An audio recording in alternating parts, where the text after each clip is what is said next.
Convido os irmãos a abrirem suas Bíblias no Evangelho de Lucas,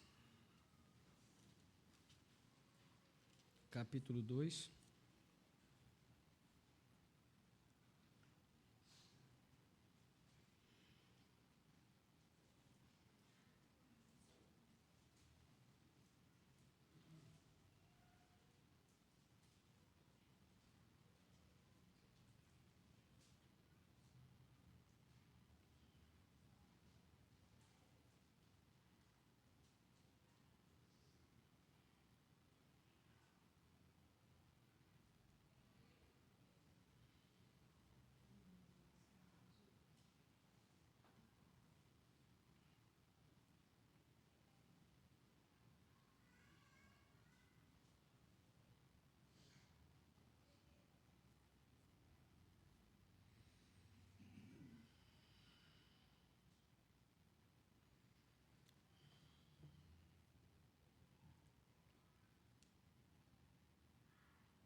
Nós vamos fazer a leitura a partir do verso 1 até o verso 20.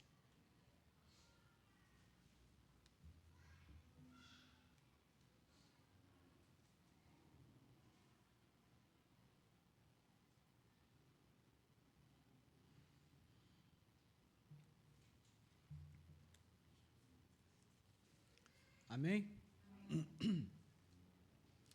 Diz assim a palavra do Senhor: Naqueles dias foi publicado um decreto de César Augusto, convocando toda a população do império para recensear-se. O primeiro recenseamento, foi feito quando Quirino era governador da Síria. Todos iam alistar-se, cada um à sua própria cidade. José também saiu da Galiléia, da cidade de Nazaré, e foi para a Judéia, até a cidade de Davi, chamada Belém, por ser ele da casa e família de Davi, a fim de alistar-se com Maria, sua esposa, que estava grávida. E aconteceu, estando eles ali, chegou o tempo de ela ter a criança.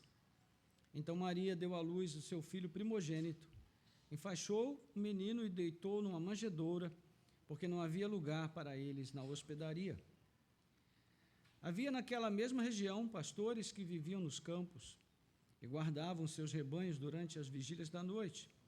E o anjo do Senhor desceu onde eles estavam, e a glória do Senhor brilhou ao redor deles. Ficaram tomados de grande temor. O anjo, porém, lhes disse: Não tenham medo, estou aqui para lhes trazer boa nova de grande alegria, que será para todo o povo. É que hoje, na cidade de Davi, lhes nasceu o Salvador, que é Cristo o Senhor. E isto servirá a vocês de sinal. Vocês encontrarão uma criança envolta em faixas e deitada em manjedoura.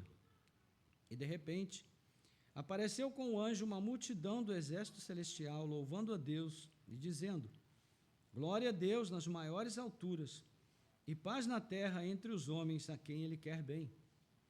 Quando os anjos se afastaram deles e voltaram para o céu, os pastores disseram uns aos outros: Vamos até Belém e vejamos os acontecimentos que o Senhor nos deu a conhecer. Foram depressa e encontraram Maria e José e a criança deitada na manjedoura. E, vendo isso, divulgaram o que lhes tinha sido dito a respeito desse menino. Todos os que ouviram se admiraram das coisas relatadas pelos pastores. Maria, porém, guardava essas palavras, meditando-as no coração. E os pastores voltaram glorificando e louvando a Deus por tudo o que tinham ouvido e visto, como lhes tinha sido anunciado. Amém. Oremos. Nosso Deus e Pai, graças te damos pela tua palavra que acabamos de ler. Obrigado por tê-la aberta diante de nós mais uma vez. Pedimos que o teu Espírito agora nos ajude, nos inspirando, nos dirigindo, para que nós possamos meditar na tua palavra e compreendê-la, Senhor, de tal maneira que ela fale aos nossos corações. Nós te pedimos com gratidão, em nome de Jesus. Amém. Amém. Glória a Deus. As crianças ficam emocionadas de ouvir a leitura bíblica, né? temor que cai no coração delas, uma coisa impressionante. Irmãos, não sei quantos aqui se lembram, não sei quantos são jovens ao mesmo tempo que eu, ao mesmo tempo que eu tenho de juventude, mas na nossa época de adolescente, de jovem, não havia tecnologia como a gente tem hoje, né? Então, assim, um avanço nas artes gráficas que se aproximava da tecnologia que nós teríamos num futuro não tão distante, né, naquela época, com esse recurso eram feitos gravuras, desenhos, e esses desenhos, eles tinham umas figuras que saltavam assim aos olhos quando você prestava bastante atenção, né? E então você via uma figura em 3 dimensões. Quantos aqui se lembram desse material? Lembro, né? A gente já ficava assustado com aquele negócio. Meu Deus, que tecnologia extraordinária! E você só conseguia perceber se você prestasse bastante atenção, né? Alguns não conseguiam de jeito nenhum. Olhavam, e a gente dizendo que tinha figura, e a pessoa, não, você está mentindo, não estou vendo nada aqui. E aí, depois de muito esforço, de muito sacrifício, normalmente a pessoa acabava conseguindo ver, porque a figura realmente ela saltava, como se ela estivesse saltando da página, e aí a gente conseguia ver e ficava maravilhado, né? É algo semelhante a Onde Está o Wally, né? Que depois acabou também fazendo muito sucesso nas bancas de jornais. Mas, enfim, hoje isso é coisa do passado, né? Coisa arcaica, mas naquela época era algo muito novo. E é interessante, irmãos, que a vinda de Jesus ao mundo, ela também não foi percebida pela maioria das pessoas. Só percebeu quem prestou muita atenção, quem estava atento àquilo que a palavra de Deus diz, e dizia desde o passado, as promessas do passado. Somente as pessoas que estavam atentas a isso é que realmente conseguiram perceber. Quando Jesus nasceu, havia pessoas jovens, naquela época já tinham discernimento da realidade, né? Muitos judeus jovens que conheciam as promessas do passado, as profecias do passado, e o fato é que Jesus nasceu no tempo delas, viveu durante o tempo da existência dessas pessoas, morreu enquanto elas ainda estavam vivas e elas não perceberam que Jesus esteve entre elas. Ou seja, de fato, é preciso ter olhos para perceber a presença de Jesus. E é claro que, quando nós falamos de olhos, na nossa perspectiva, são olhos espirituais, um olhar espiritual, mas naquela época era um olhar objetivo, físico, a capacidade de enxergar naquela pessoa que estava ali o Filho de Deus. E Lucas é muito intencional no sentido de promover a inversão das coisas. Nós já falamos isso daqui. O Evangelho de Lucas é o Evangelho da inversão. Tudo aqui se inverte, né? Então, nós vamos perceber isso desde o princípio, e já no relato do nascimento de Jesus também nós vemos esta inversão. Em que sentido?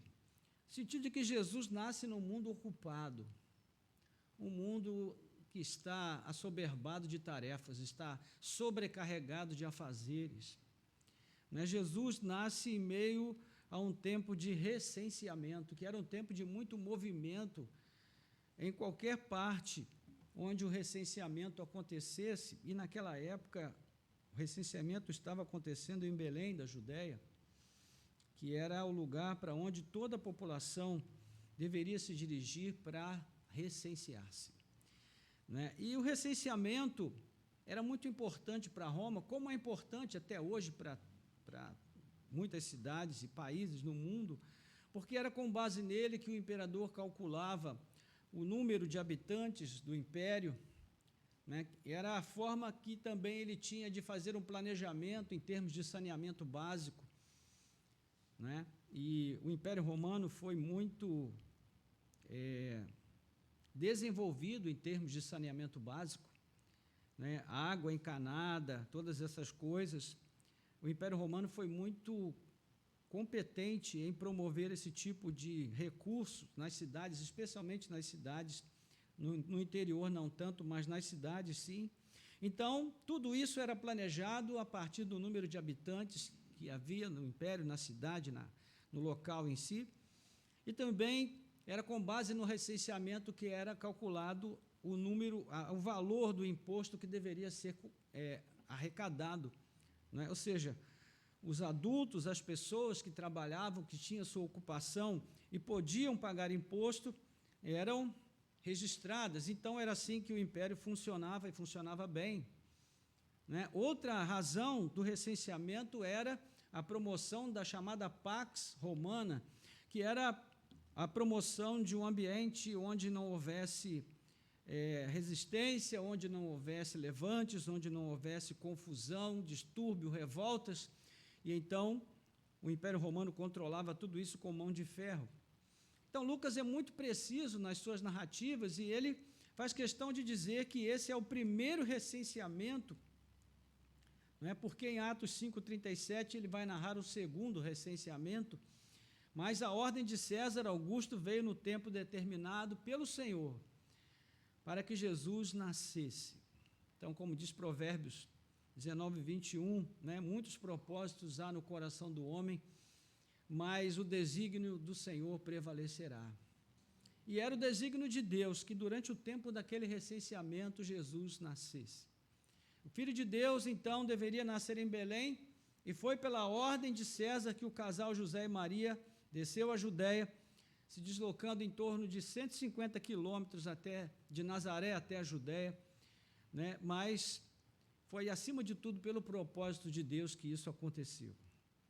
Então, o versículo 1 até o versículo 4 do capítulo 2 vai se ocupar dessa narrativa. Naqueles dias foi publicado um decreto de César Augusto, convocando toda a população do império para recensear-se.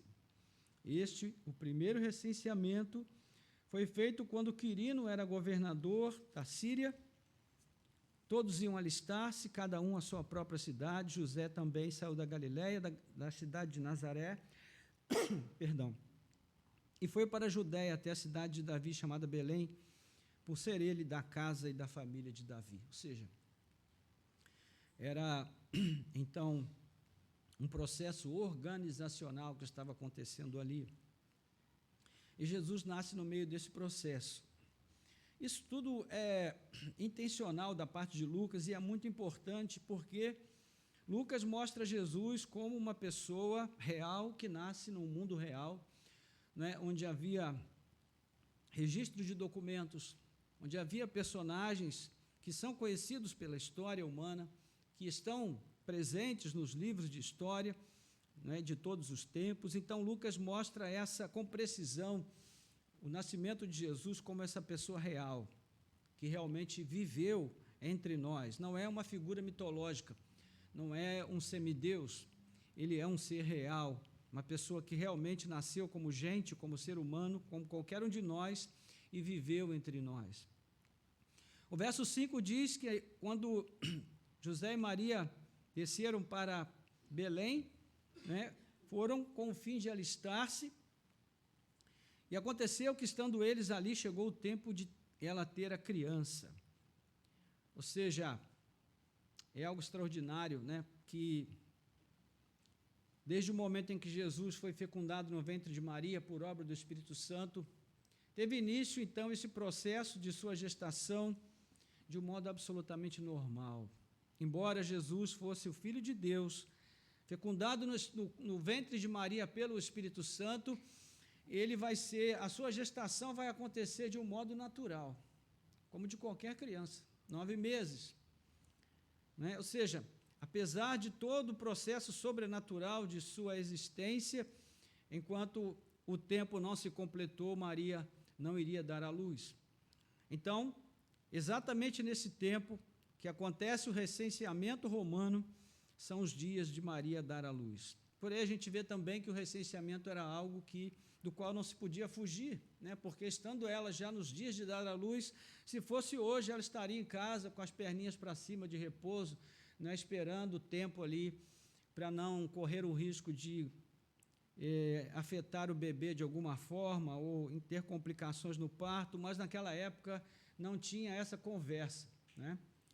Quando o imperador dava uma ordem, todos tinham que obedecer. Então, o elemento sobrenatural, nesse caso aqui, fica por conta da convocação do censo imperial, justamente naqueles dias. Então, sem se dar conta, o próprio imperador, ele estava cooperando com o propósito de Deus que havia sido anunciado há muitos anos no passado pelo profeta Miqueias, né? No capítulo 5, versículo 2 da sua profecia. Isso vai ser registrado por Mateus. Então Herodes convocou todos os principais sacerdotes e escribas do povo e lhes perguntou onde Cristo deveria nascer, e eles responderam: em Belém da Judéia, porque assim está escrito por meio do profeta: e você, Belém, terra de Judá, de modo nenhum é a menor entre as principais de Judá, porque de você sairá o guia que apacentará o meu povo de Israel. Então, Mateus cita Miqueias capítulo 5, versículo 2. Né? Então, é interessante que o versículo 7, né, vai dizer que Maria deu à luz o seu filho primogênito, enfaixou o menino e o deitou numa manjedoura, porque não havia lugar para eles na hospedaria.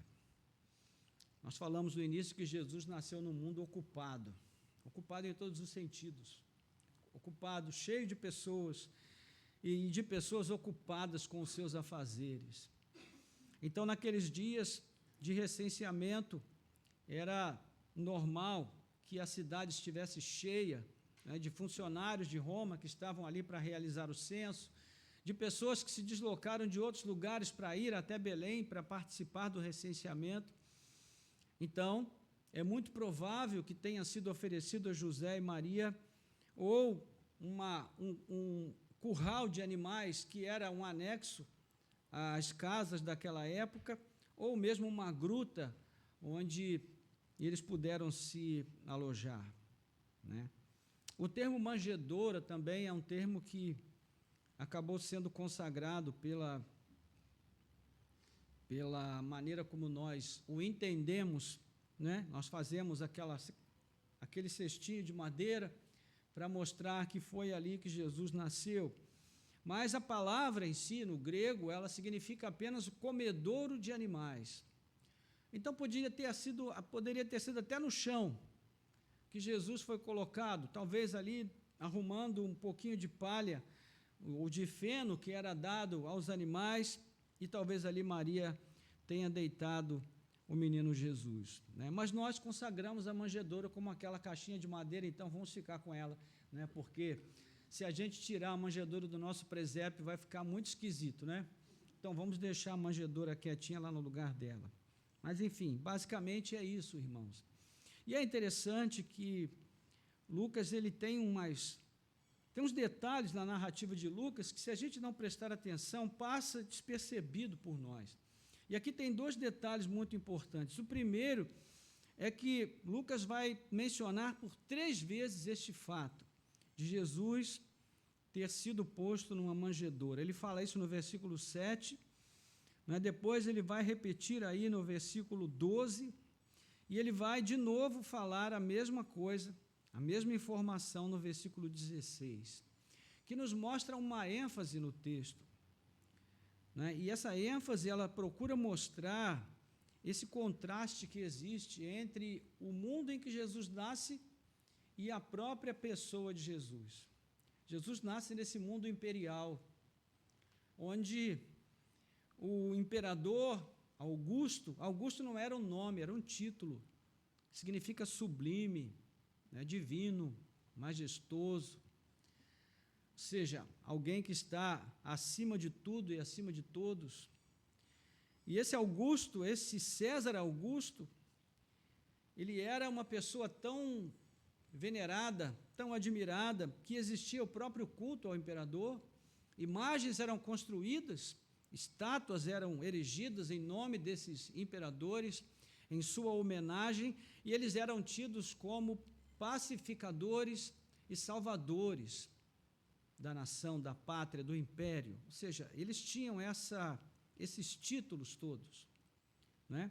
É por isso que lá no livro de Lucas nós vamos ver, no livro de Atos nós vamos ver ali o início da perseguição da igreja, muito em função da questão do culto ao imperador e de Jesus também ser chamado de Quírios, de Senhor, que era um título atribuído somente a César. Então, nós temos toda essa narrativa paralela de Lucas, e ele vai mostrar esse contraste. Nós falamos que o evangelho de Lucas é o evangelho de contraste. Então, ele mostra que os reis e governantes deste mundo, né, que estavam ali ocupados com os seus afazeres, os césares deste mundo, ocupados ali com as suas demandas, com os seus recenseamentos para ver o tamanho da sua riqueza, o tamanho do seu reino, a glória do seu reino. Ao mesmo tempo, o verdadeiro rei vem ao mundo e ele vai ser posto para dormir num coxo de animais, num lugar extremamente simples, né? E o segundo detalhe aqui é que não havia lugar para eles na hospedaria. Ou seja, Jesus nasce neste mundo ocupado, onde não há lugar para ele, onde não há espaço para recebê-lo, onde as pessoas não o reconhecem, né? Então, é diferente, irmãos, do mundo que a gente vive hoje? Não é diferente, não é? Quantas pessoas ainda hoje não conseguem enxergar Jesus? Às vezes, pessoas que estão dentro da igreja não conseguem enxergar Jesus. E por que não? Porque elas vêm para a igreja com expectativas que a palavra de Deus não faz, expectativas que foram feitas pelos homens, mas não por Deus. Então, elas vêm pelo motivo errado e elas muitas vezes ficam na igreja por anos e não conseguem enxergar quem é Jesus. Então, num primeiro momento aqui, nós já temos um desafio, um chamado a cada um de nós, para que nós estejamos mais atentos, com os nossos olhos abertos, bem abertos, para que nós possamos enxergar quem realmente é esse Jesus, que nasceu, né, neste mundo com o propósito de ser o nosso Salvador. Então, Maria enrolou o bebê, né, com panos e o acomodou numa manjedoura. E todo esse contexto nos remete, então, a esta simplicidade, a pobreza, o desprezo, até a rejeição de Jesus, a pessoa de Jesus. E, embora ele tenha nascido por meio de uma intervenção divina tão extraordinária, ao mesmo tempo ele não é reconhecido. E nós vemos aqui uma característica de Deus na sua revelação neste mundo, irmãos, porque, como já dizia um dos pais da igreja lá no passado, o nosso Deus, ele se esconde e se revela. Ele se revela e se esconde ao mesmo tempo. Ele só vai ser percebido pelos olhos da fé. Do contrário, ele não vai ser notado, não vai ser percebido. Né? E a reflexão, neste primeiro momento, ela pode trazer aqui algumas questões importantes para nós e a gente precisa pensar um pouquinho antes de seguir em frente. A primeira delas é a singeleza e a mansidão de José e Maria na obediência ao propósito de Deus. Nós sabemos ali pelo relato de Mateus, se você fizer uma leitura atenta do início do Evangelho de Mateus, especialmente a partir do verso 8 em diante, você vai ver que Mateus mostra José inquieto com a situação. Ele queria fugir, né? Ou seja, o nascimento de Jesus, o anúncio do nascimento de Jesus, não foi algo aceito assim, de uma maneira tranquila, suave. Não, irmãos. Na verdade, o que os evangelhos mostram, para quem tem olhos para ver, é que, desde o início, a condição de nascimento de Jesus trouxe uma dificuldade muito grande para a família dele com ele, e depois para ele, como adulto, ser aceito pelos seus. Por quê? Porque havia sobre Jesus essa suspeição.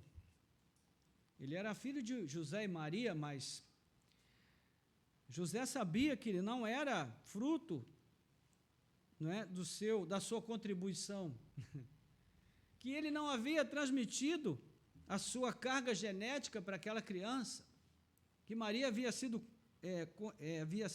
estava grávida e concebeu por obra do Espírito Santo. Isso é um fato, irmãos. Né? O nascimento virginal de Jesus, hoje, é um grande desafio para nós, é um dogma, não é algo que a gente consiga explicar, mas que nós cremos porque a Bíblia diz que é verdade, então nós cremos. Agora, se é difícil para nós, imagine para José.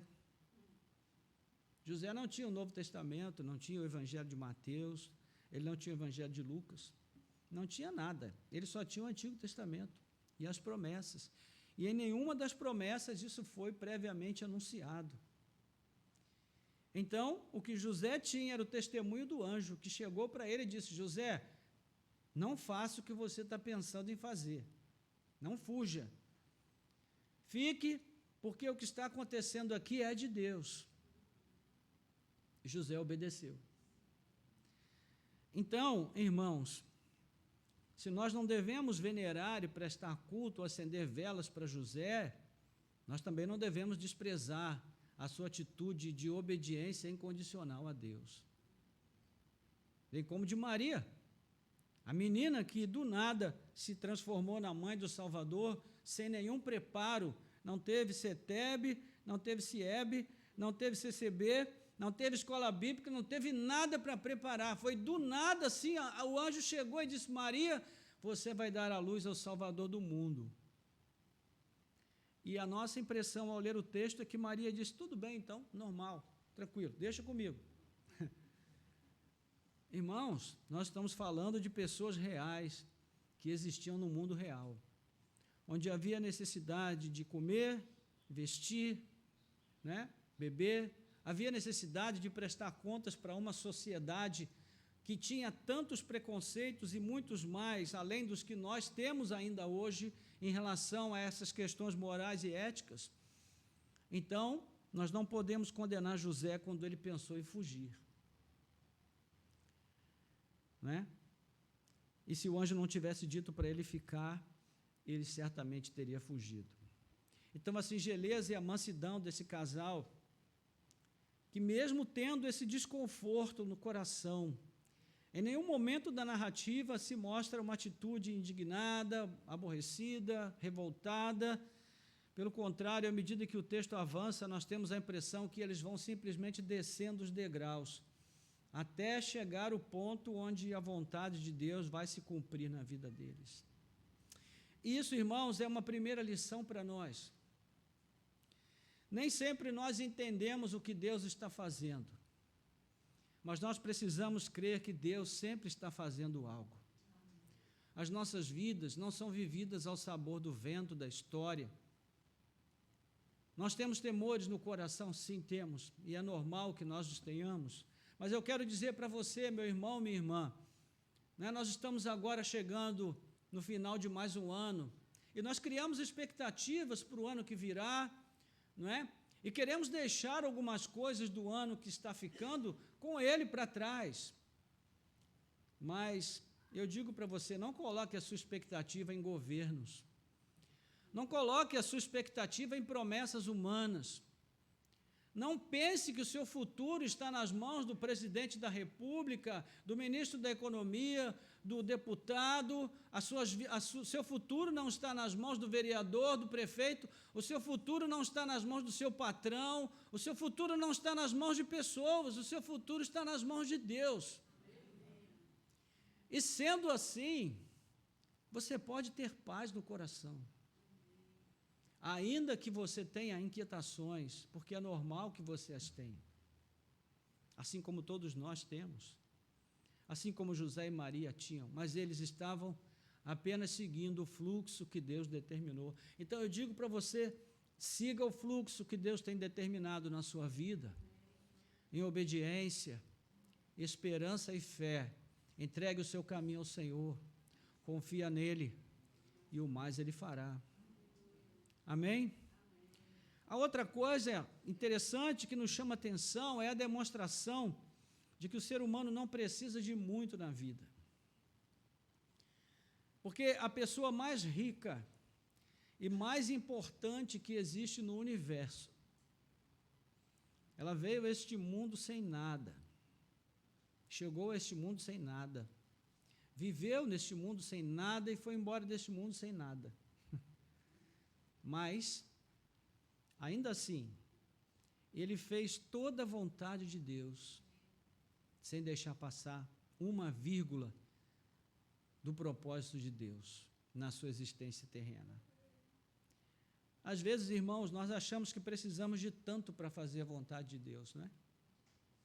E a gente pensa, poxa, se eu tivesse isso, se eu tivesse aquilo, se eu tivesse um carro, eu não perdi um culto, se eu tivesse mais saúde, eu ia servir a Deus, se eu fosse mais jovem, eu ia fazer isso, ou se eu tivesse um pouco mais de idade. Ou seja, nós sempre temos a expectativa de que precisamos de algo que não temos, para que nós possamos ser fiéis a Deus. José e Maria foram fiéis a Deus com o que eles tinham, muito pouco. E o menino Jesus foi fiel a Deus como menino, como adulto, como homem, como servo, durante todo o curso da sua vida. O apóstolo Paulo nos diz: pois vocês conhecem a graça de nosso Senhor Jesus Cristo, que sendo rico, se fez pobre por amor de vocês, para que por meio da pobreza dele, vocês se tornem ricos. 2 Coríntios capítulo 8, versículo 9. E ainda tem uns criminosos que usam esse versículo para dizer que Jesus morreu para a gente se dar bem na vida. Não conseguem enxergar que a riqueza aqui não é riqueza material, é riqueza de significado. É uma vida rica de sentido. Embora não se tenha nada, embora se tenha pouco ou se tenha muito, o que dá sentido à vida não é o que nós temos, irmãos, é o que nós somos. E em Cristo, nós somos ricos, porque Ele nos deu tudo o que nós precisamos para vivermos uma vida alegre e uma vida de serviço ao Pai neste mundo. Então, Ele também diz: tenham entre vocês o mesmo modo de pensar de Cristo Jesus, que mesmo existindo em forma de Deus, não considerou ser igual a Deus algo que deveria ser retido a qualquer custo. Pelo contrário, se esvaziou, assumindo a forma de servo, tornando-se semelhante aos seres humanos, deitado num coxo de animais. Filipenses capítulo 2, 5 a 7, essa última parte não tem, foi eu que coloquei aqui. Então, meus irmãos, ainda assim Jesus não deixou de seguir o propósito do Pai para Ele neste mundo. Então eu digo para você, você não precisa mais do que já tem para ser fiel a Deus. Porque se você precisasse, o Senhor te daria. E se você precisar, Ele vai te dar. Mas você tem o suficiente para ser fiel a Deus, então seja fiel a Deus com o que você tem. E terceiro, desde o seu nascimento, Jesus não teve lugar entre os homens, não teve lugar nos corações humanos, porque os corações humanos estão sempre cheios, como a hospedaria de Belém, não é? Os corações humanos estão sempre cheios de prioridades, de afazeres, de necessidades, de vaidades, de futilidades, tão cheios que não existe lugar para Jesus, como acontece muito hoje na igreja também. Os cristãos estão assoberbados de tarefas, estão cheios de afazeres. E se não bastassem os 6 dias que o Senhor nos dá na semana, nós ainda ocupamos o domingo porque nós nos assoberbamos de muitos afazeres. Então, meus irmãos, talvez a solução não esteja em ocupar o dia do Senhor, talvez esteja em diminuir um pouco o ritmo acelerado em que nós estamos vivendo. talvez diminuir um pouco o número de afazeres que nós temos e separar um tempo para Deus, porque o que o Senhor nos pediu não é o máximo, foi o mínimo. E se Ele nos pedisse o máximo, ainda assim seria pouco se nós dessemos a Ele por tudo que Ele já nos deu e que Ele tem feito por nós. Versículos 8 a 14. Havia naquela região também pastores que viviam nos campos e guardavam seus rebanhos durante as vigílias da noite. E o anjo do Senhor desceu onde eles estavam, e a glória do Senhor brilhou ao redor deles, e ficaram tomados de grande temor. O anjo, porém, lhes disse: não tenham medo, estou aqui para lhes trazer boa nova de grande alegria, que será para todo o povo. É que hoje na cidade de Davi lhes nasceu o Salvador, que é Cristo o Senhor. E isso servirá a vocês de sinal. Vocês encontrarão uma criança envolta em faixas e deitada em manjedoura. E de repente apareceu com o anjo uma multidão do exército celestial, louvando a Deus e dizendo: glória a Deus nas maiores alturas e paz na terra entre os homens, a quem Ele quer bem. Imagine essa cena, meus irmãos. Eu não sei quanto a você, mas quando eu tenho a oportunidade de ouvir um coral, eu fico muito impactado, muito. Recentemente eu estava fazendo alguma coisa aqui em cima e eu tenho na minha coletânea, eu tenho um coral, né, que canta hinos antigos. E eu estava fazendo uma limpeza de alguma coisa, e eu estava ouvindo um dos hinos.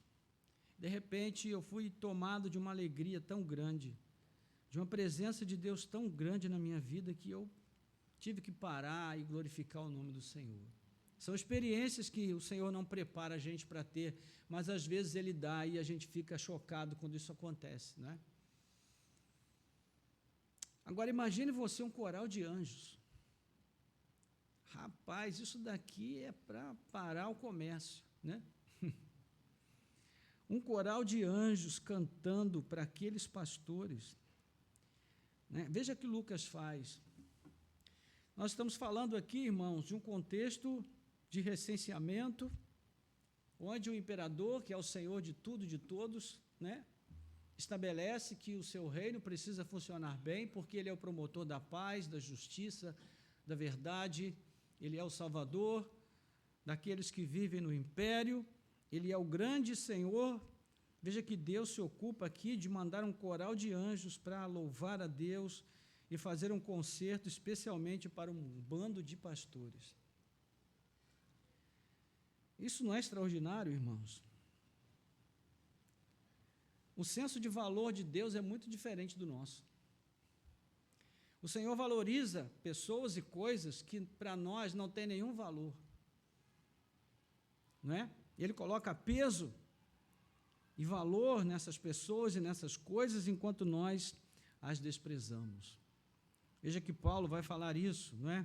Em 1 Coríntios, capítulo 1, ele vai dizer aos irmãos de Corinto: vejam, irmãos, que Deus não escolheu muitos nobres neste mundo, Ele não escolheu pessoas sábias, Ele não escolheu os filósofos, Ele não escolheu as pessoas nobres, de nobre nascimento, mas Ele escolheu as coisas que não são, para confundir aquelas que são.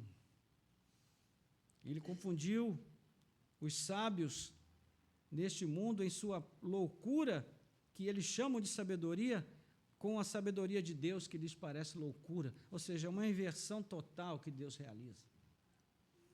Então, esse texto é maravilhoso. Os pastores foram os primeiros seres humanos a receber a notícia do nascimento de Jesus no Evangelho de Lucas.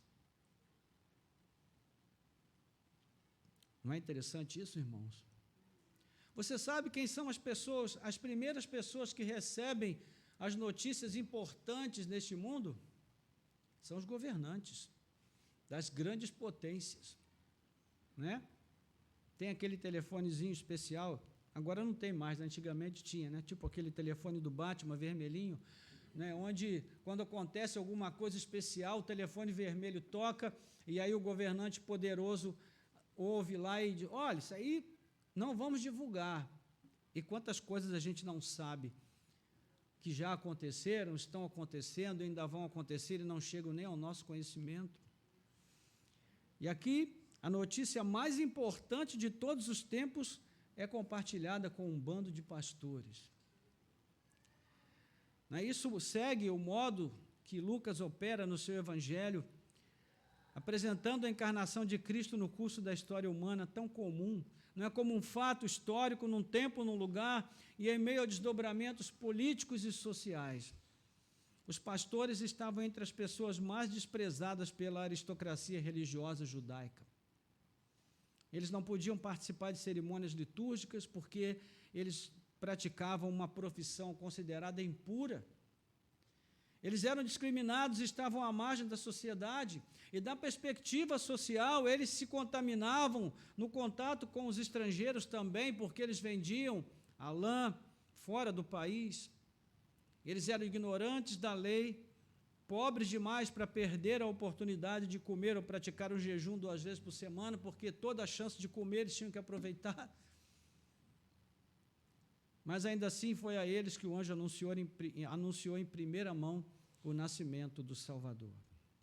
Então, do ponto de vista puramente humano, o nascimento de Jesus não teve nada de especial.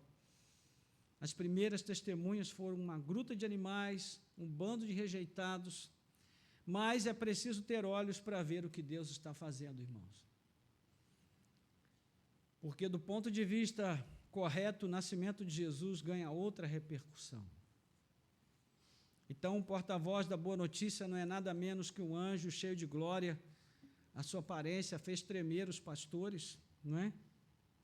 E as palavras do anjo que são expressas são um misto de glória e de humilhação diante da presença de Jesus.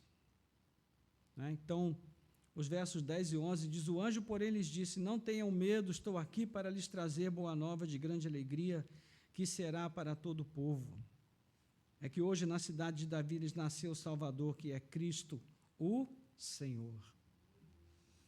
Então, já são títulos atribuídos pelo anjo que dão conta do significado da existência daquela criança. Era apenas uma criança, mas o anjo chama essa criança de Salvador, de Cristo e de Senhor. 3 títulos da divindade de Jesus que são apresentados nos evangelhos. Não é? Então, nós vemos aqui, irmãos, como Deus se revela e se esconde ao mesmo tempo e como é necessário ter olhos para ver quando Ele se revela. Então, esse menino predestinado a ser o Salvador, o Cristo, o Senhor, ele vai ser identificado por um sinal muito estranho. Né? O anjo diz, ele vai ser encontrado envolto em faixas douradas, né, banhadas a ouro, e ele terá uma coroa na sua cabeça. É isso que o texto diz? Não. O texto diz, e ele será encontrado envolto em faixas e deitado numa manjedoura. Versículo 12. Uma condição absolutamente incompatível com tudo que o anjo havia dito a respeito do menino. Nos faz lembrar do hino de Natal, composto por Charles Wesley, que em certo ponto diz, velada em carne se vê a divindade. Os anjos saúdam a deidade encarnada. Ou seja, Deus estava escondido naquela criança envolta em faixas.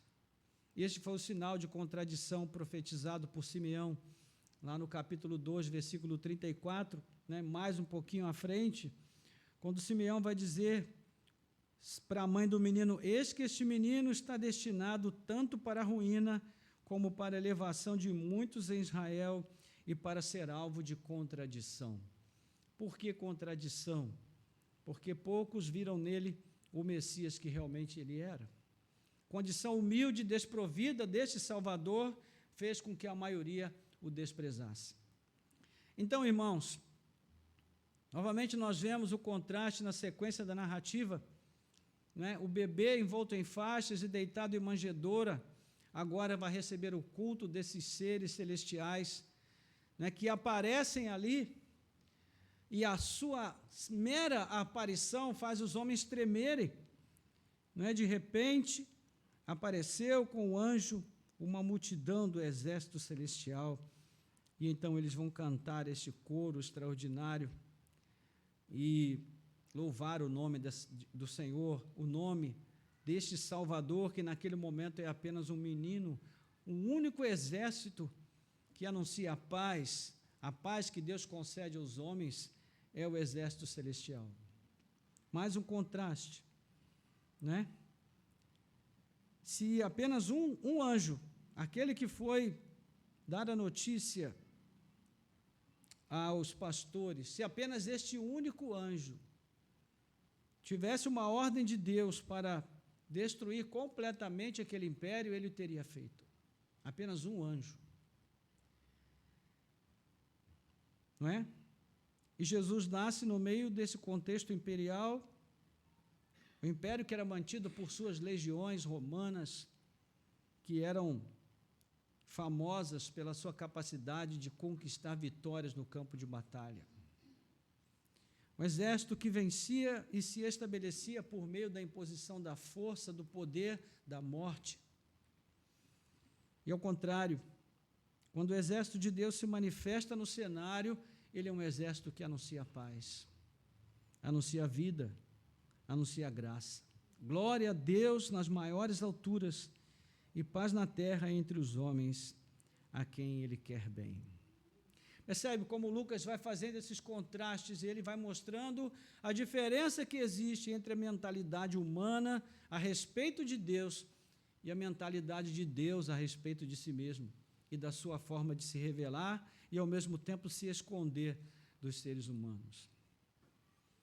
E, por fim, irmãos, versículos 15 a 20, quando os anjos se afastaram deles, dos pastores, e voltaram para o céu, os pastores disseram uns aos outros: vamos até Belém e vejamos os acontecimentos que o Senhor nos deu a conhecer. Foram depressa e encontraram Maria e José e a criança, de novo, deitada na manjedoura. E vendo isso, divulgaram o que lhes tinha sido dito a respeito deste menino.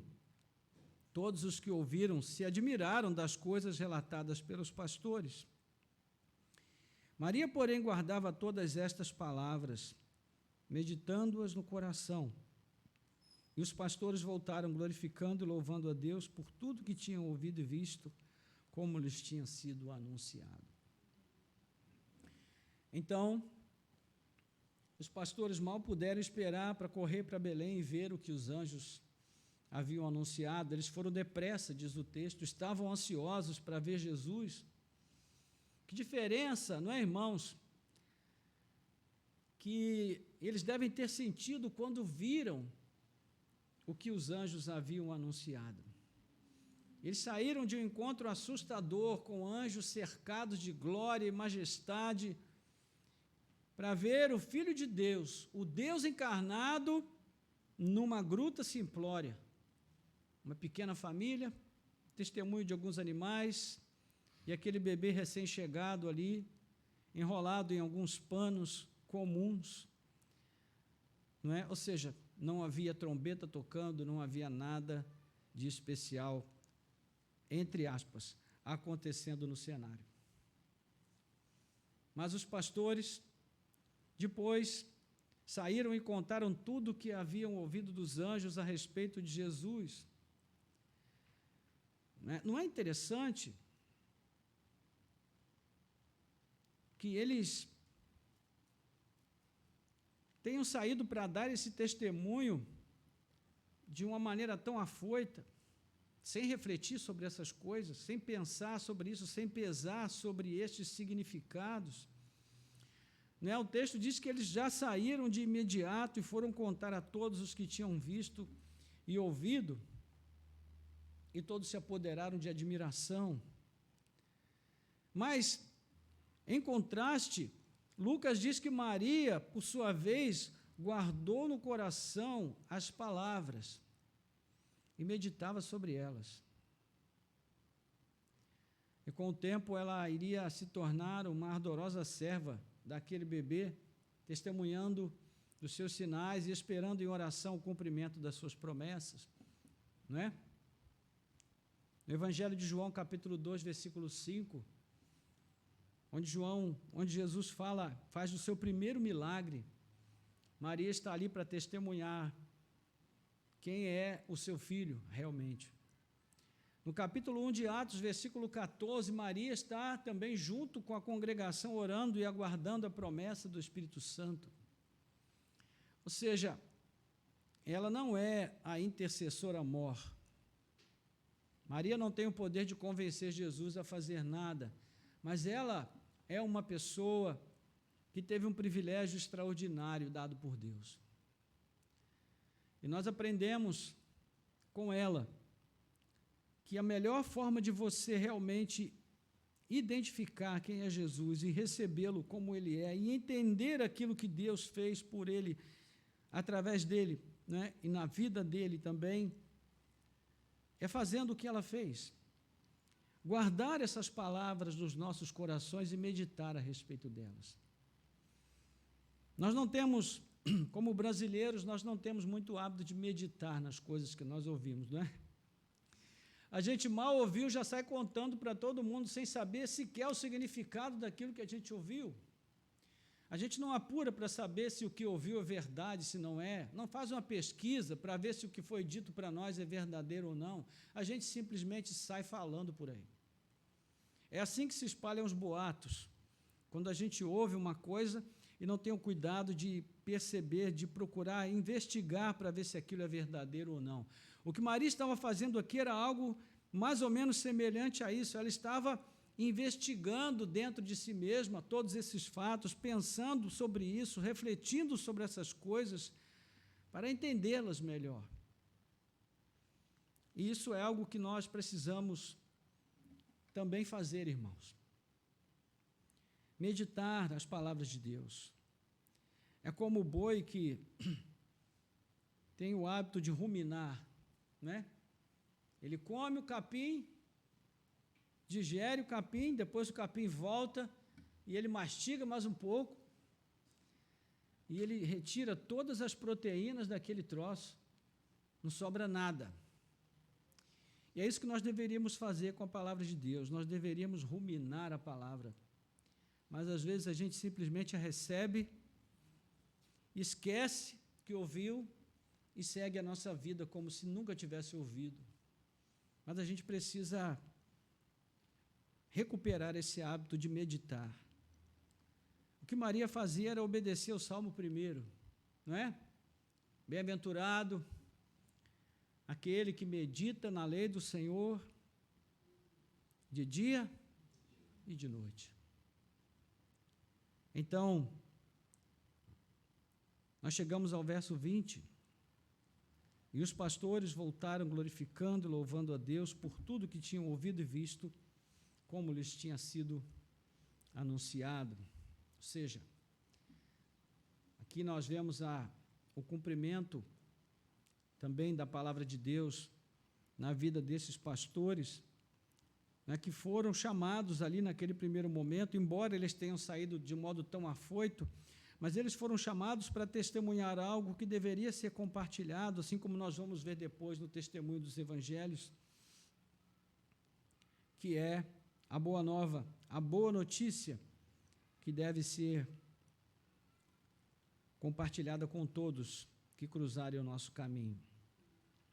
Então, meus irmãos, o Natal tem um significado muito mais profundo do que no primeiro momento pode parecer. Como é que o nosso mundo de hoje lida com essas coisas? Como ele deveria lidar? O que nós vemos é que, na nossa realidade presente, Natal não tem mais sentido.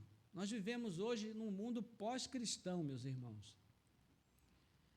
Aqui no Brasil, a gente não sente muito isso, mas as pessoas que vivem na Europa, né, até que simplesmente vão à Europa, elas sentem que na Europa não existe mais cristianismo. As pessoas não têm temor a Deus, A maioria delas sequer creem que Deus existe. É um mundo ateísta. E esse ateísmo está chegando a nós. Ele não chega, talvez, de um modo tão explícito, mas de forma implícita ele já está presente entre nós de uma maneira muito forte, porque tem muita gente dentro da igreja que não crê mais em Deus. Porque se crescem, não viveriam como se ele não existisse. E é o que acontece com muita gente, que está dentro da igreja, mas vive como se Deus não existisse, como se Jesus não tivesse vindo ao mundo e como se ele não tivesse vindo com o propósito determinado de entregar a sua vida por nós. Então, meus irmãos, a mensagem que fica para nós, o Evangelho de Lucas, é essa mensagem de atenção, de abrir os olhos. Não é como nós dissemos no início, Jesus veio ao mundo, um mundo ocupado por um império poderoso, grandioso, que dominava a maior parte do mundo daquela época, se não praticamente todo o mundo daquela época, e que com o seu poder estabelecia um sistema de governo muito eficiente, que era mantido pelo poder da força dos seus exércitos e da sua forma de governar muito eficaz, muito eficiente também. E esse imperador, que era o Augusto, né, o Todo-Poderoso, o Deus daquela época, tinha essa fama de ser o Salvador, o pacificador. Quando, na verdade, o verdadeiro pacificador e o verdadeiro Salvador estava nascendo naquele contexto e as pessoas não estavam percebendo. Porque, de fato, era muito difícil olhar para aquela criança e conseguir ver nela alguma esperança em termos de um futuro melhor, se fosse comparada às legiões romanas que, de vez em quando, passavam marchando de um lado para o outro em caminho de alguma missão importante, ou os símbolos romanos que eram espalhados por toda parte e davam conta da ocupação, do poderio daquele império vigente naquele momento. Quem poderia desafiar Augusto? Quem poderia desafiar a César? Quem poderia desafiar o Império Romano? Então, nós precisamos olhar para esse texto e tirar dele lições, além daquelas que nós já refletimos aqui. E eu gostaria de tirar 2 lições em especial, e com isso nós vamos orar. A primeira delas, irmãos, é que nós também vivemos num mundo ocupado em todos os sentidos. Nós vivemos num mundo que foi loteado pelos homens, pelos governantes deste mundo, pelos impérios deste mundo. E quando nós olhamos para as armas, para o poderio dessas armas, meu Deus, é uma coisa assustadora, irmãos. Uma das notícias que constantemente nós ouvimos agora é a respeito do último tipo de míssil que foi lançado, da última arma que foi criada. Ainda essa semana passada, eu estava lendo sobre uma arma que os ingleses criaram, uma espécie de foguete, né, que, se lançado num campo minado, ele vai meio que semeando explosivos por aquele campo, e de repente aquilo tudo explode, e então eles limpam o terreno para que o exército possa passar por ali. E eu fiquei pensando, meu Deus, parece coisa de quadrinhos, ficção científica, mas acontece na vida real. As guerras de hoje não são travadas mais por 2 grupos humanos se encontrando num campo de batalha. As guerras de hoje são travadas com botões, com acionamento, controle remoto, com uma palavra de ordem, com uma senha que é digitada, e tudo se acaba. E quando nós olhamos para tudo isso, qual é a sensação que nós temos, irmãos? Uma sensação de insegurança, não é? Quando a gente começa a olhar para essas coisas, a gente tem uma sensação de fragilidade, fica pensando, meu Deus, nós estamos sujeitos a tudo isso. Mas eu digo para você, é nesse mundo que Jesus nasceu. É nesse mundo que ele viveu, e é nesse mundo que ele ainda vive por meio da igreja. E se ele não estiver vivo em nossas vidas, se ele não estiver vivo nos nossos corações, se ele não estiver presente na igreja, não significa que ele não está presente. Significa que a igreja está morta. Significa que nós estamos mortos no tocante à nossa vida espiritual. A questão aqui não é a ausência de Jesus. A questão é a ausência de corações abertos para recebê-lo, de pessoas que realmente o acolham e que permitam que ele viva em suas vidas de uma maneira verdadeira e eficaz. Então, esse é o ponto, irmãos. Jesus disse que nós não devemos temer aqueles que podem destruir o nosso corpo, mas antes devemos temer aquele que, destruído o corpo, também tem o poder de lançar a alma no inferno, a saber, Deus. Ele é o único a quem nós realmente devemos temer, e mais nada. Porque, meus irmãos, como o apóstolo Paulo vai dizer em 2 Coríntios capítulo 5, capítulo 4 e 5, especialmente o 5, ainda que essa casa desse tabernáculo se desfizer, nós temos uma outra casa. Nós vamos receber um outro corpo glorificado da parte de Deus. E esse corpo glorificado não será destruído jamais. Mas para que nós recebamos este corpo glorificado, esse corpo presente precisa ser destruído. E ele será cedo ou tarde. Se não for por um foguete, pode ser até por um estilingue. Porque quando chegar a nossa hora, irmãos, o motivo vai ser só uma justificativa, mas quando Deus disser acabou, acabou. Não tem mais um minuto além. E também não vamos viver um minuto aquém daquilo que Deus determinou. Quantas pessoas você conhece, né? Das quais já se disse, e fulano não passa desse ano. E quantas pessoas o fulano já enterrou e ele continua ali firme, mesmo na sua fraqueza, e está ali, né?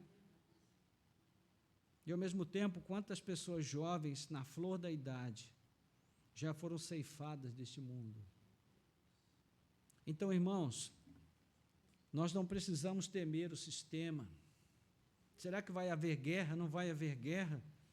Como nós dissemos no princípio, o nosso futuro está nas mãos de Deus, não está nas mãos dos homens, dos governantes deste mundo, das grandes potências, porque se as nossas vidas e se a nossa esperança estiver nesses homens, Paulo diz que nós somos os mais miseráveis de todos, porque esperamos em quem não pode nos dar esperança.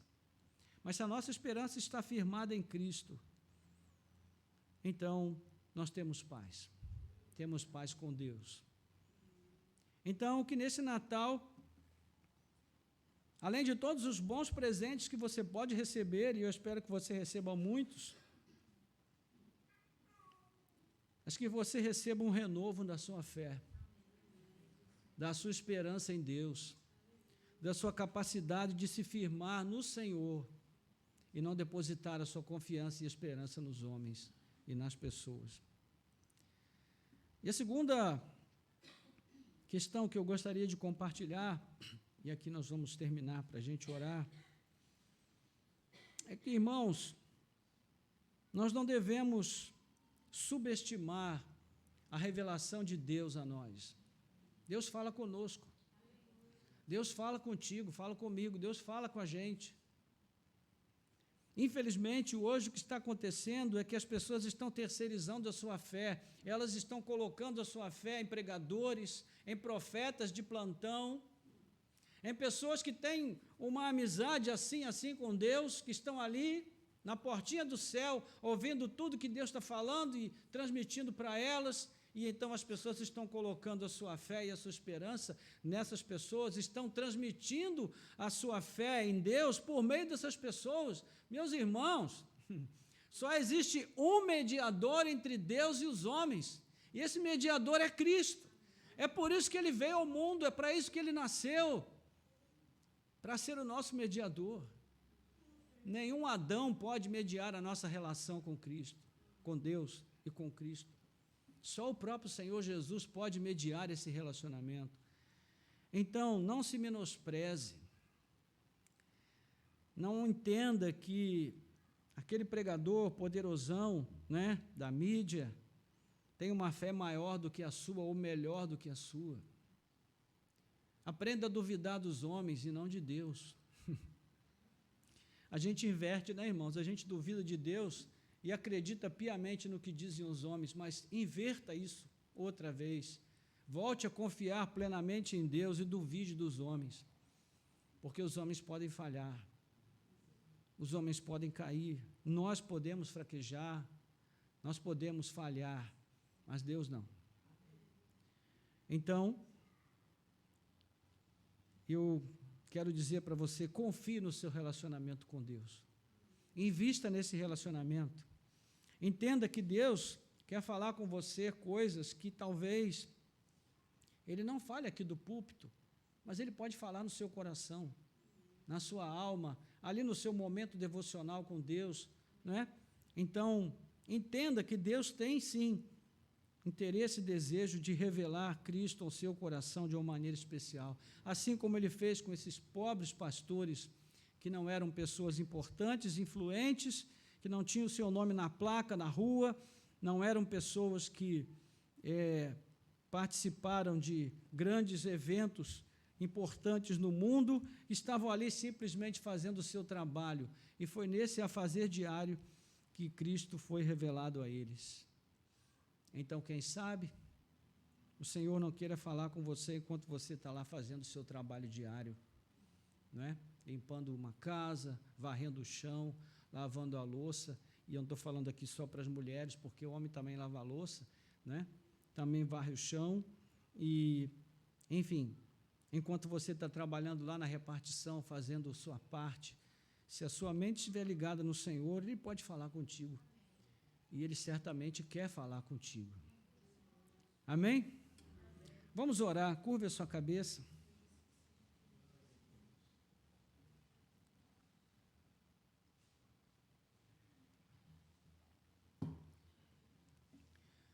Nosso Deus e Pai, graças te damos, ó Deus, por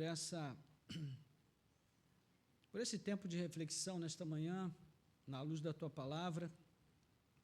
Obrigado, Senhor, porque o Senhor enviou o Teu Filho ao mundo para, ó Deus, trazer paz, para trazer confiança e esperança aos nossos corações.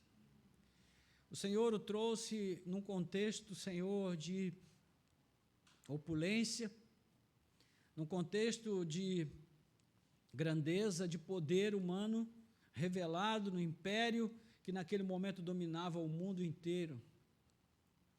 Mas nenhum dos governantes influentes que determinavam a sorte das pessoas naquele momento podia, Senhor, chegar sequer de longe a arranhar, ó Deus, a superfície da glória revelada naquele menino que estava deitado ali num coxo de animais. Como o Senhor é sábio, como o Senhor foi capaz de revelar a Tua glória neste mundo e mostrar essa glória para aqueles que foram escolhidos por Ti, mas ao mesmo tempo escondê-la dos poderosos deste mundo. Obrigado, Senhor, porque o Senhor nos escolheu para revelar também a nós essa glória. O Senhor nos escolheu para revelar esse Jesus também aos nossos corações, para que Ele pudesse um dia nascer dentro de nós e viver dentro de nós, mantendo a nossa esperança e a nossa fé centrada somente no Senhor.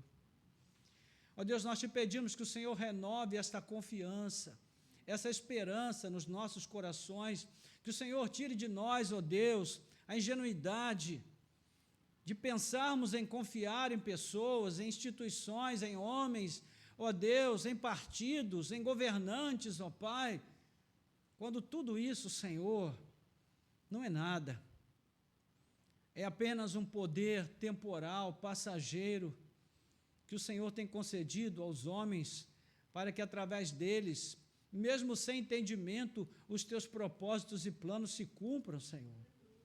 Assim como se cumpriram na vida dos Césares e dos governantes daquela época.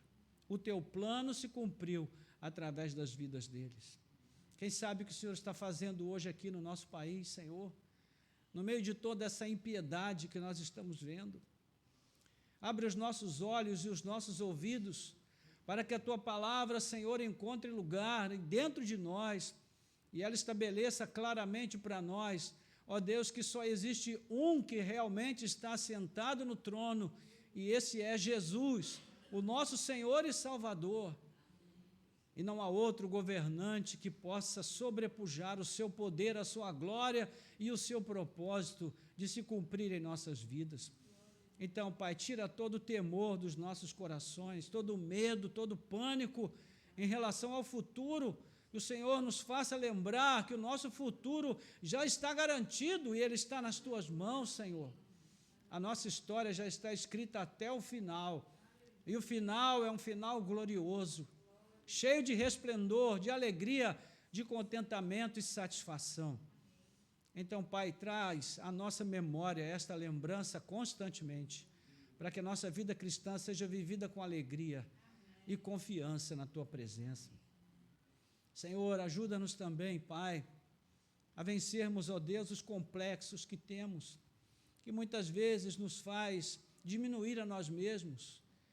Pensar, Senhor, que o Senhor só fala com pessoas especiais, ó Deus, que estão na mídia fazendo sucesso com os seus canais de comunicação, ali ajuntando seguidores. Ajuda-nos a ver, Senhor, assim como o Senhor se revelou àqueles simples pastores que trabalhavam no campo, o Senhor quer falar com cada um daqueles que são Teus. O Senhor tem propósito de se revelar àqueles que o Senhor chamou para a Tua obra. Ó Deus, sejam eles nobres ou plebeus, ricos ou pobres, sábios e entendidos, ou mesmo ignorantes, mas o Senhor fala, o Senhor sempre fala, de uma maneira que nós podemos entender e ouvir a Tua voz. Então, Senhor, ajuda-nos, Pai, a termos ouvidos sensíveis para Te ouvir, a termos olhos abertos para Te enxergar, em meio às circunstâncias cotidianas da nossa vida, assim como Cristo nasceu no cotidiano daquelas pessoas, no tempo comum da vida delas. Nós pedimos que o Senhor nos abençoe dessa maneira, que o Senhor nos visite dessa forma nesta manhã, e nós oramos assim, em nome de Jesus. Amém. Amém. Louvado seja Deus.